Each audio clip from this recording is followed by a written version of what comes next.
ঈদের দ্বিতীয় দিন ফ্যামিলির সবাইকে নিয়ে ঘুরতে কোথায় চলে গিয়েছিলাম এবং কি খাওয়া দাওয়া করলাম কি না করলাম সবই থাকবে বিস্তারিত ভিডিওতে।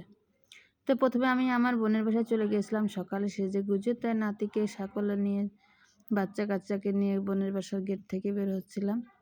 আজকের ভিডিওটা কিন্তু আমি করছি না, আমার বোন পিছু থেকে করে দিচ্ছিল। আমার বোনের বাসাটা একটু গ্রাম এলাকায়, খুবই সুন্দর পরিবেশটা, আমার কাছে খুব ভালো লাগে। আমি মাঝে মধ্যে এখানে গিয়ে সময় কাটাই। যাই হোক, ওইখানে একটা অটোওয়ালাকে দাঁড়া করলাম।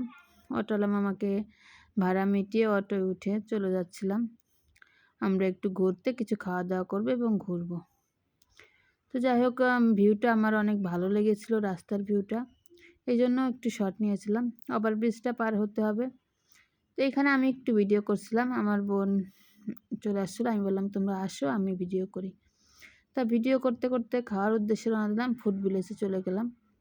এখানে যাই একটু ছবি তুললাম, 3 ভাই বোনের ছবি টবি তুলে।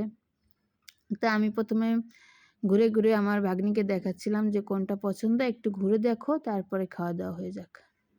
যাই হোক, ঘোরাঘুরি করার পর আমরা একটা রেস্টুরেন্টে ঢুকলাম। ঢুকে বার্গার আর পিৎজা অর্ডার করলাম। এই যে চলে আসছিলো অপেক্ষা করতে করতে। তো চলে আসলো, এত প্রচণ্ড বাতাস, ওনাদের ফ্যানের এতটা বাতাস ছিল যে আমাদের খাবারটা উড়িয়ে নিয়ে যাচ্ছিলো। যাই হোক, বার্গারটা আমার কাছে অত খেতে ভালো লাগে নাই, কিন্তু পিৎজাটা অসাধারণ ছিল, খুবই ভালো লেগেছিল পিৎজাটা খেতে। তাই এরপর আমরা লাচ্ছি খাওয়ার জন্য চলে গিয়েছিলাম। তাই আমার নাতি দেখেন লাচ্ছি চাট দেখতেছিল, সে চাট দেখে ভাবতেছিল কি খাবে।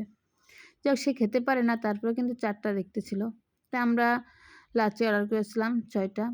আমার নাতি দিয়ে আমরা 7 জন, কিন্তু আমার নাতি তো খেতে পারে না, এই জন্য আমরা 6টাই অর্ডার করেছিলাম। যাই হোক, অর্ডার করার পরে আমরা খাওয়া দাওয়া শুরু করলাম। এই যে আমার মেয়ে খাচ্ছে, ছেলে খাচ্ছে, মেয়ে খাচ্ছে।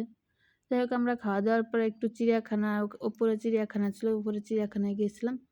চিড়িয়াখানা দেখা হলো না, আমাদের মোজা পড়তে হবে 25 টাকা পিসের জন্য চলে আসলাম স্মৃতিসৌধের উদ্দেশ্যে রওনায়। স্মৃতিসৌধের ভিতরে ঢুকে দেখি যে এত লোকে মনে হয় বাড়ি জানি আমাদের মতোই।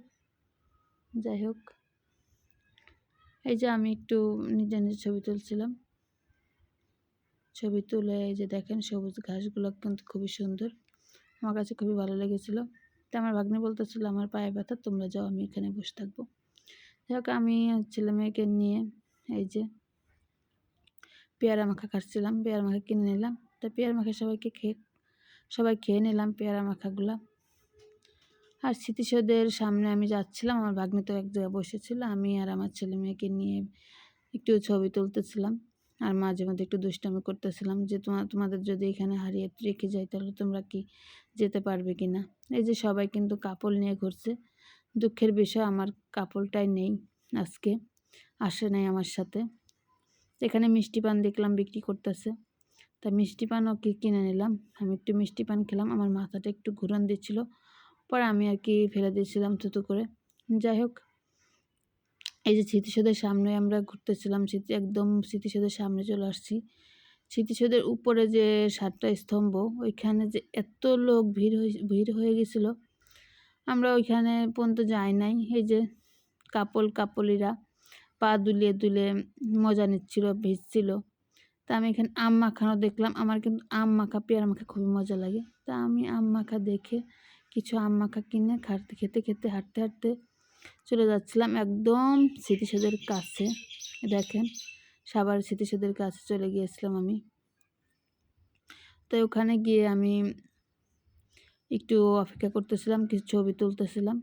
যাই হোক, তাদের নাকি 1 নাম্বার 2 নাম্বার চেপেছে, সেইখানে যাচ্ছিলাম আর কি।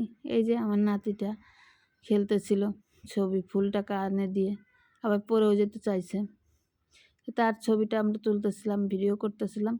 ধন্যবাদ সবাইকে, আল্লাহ হাফেজ।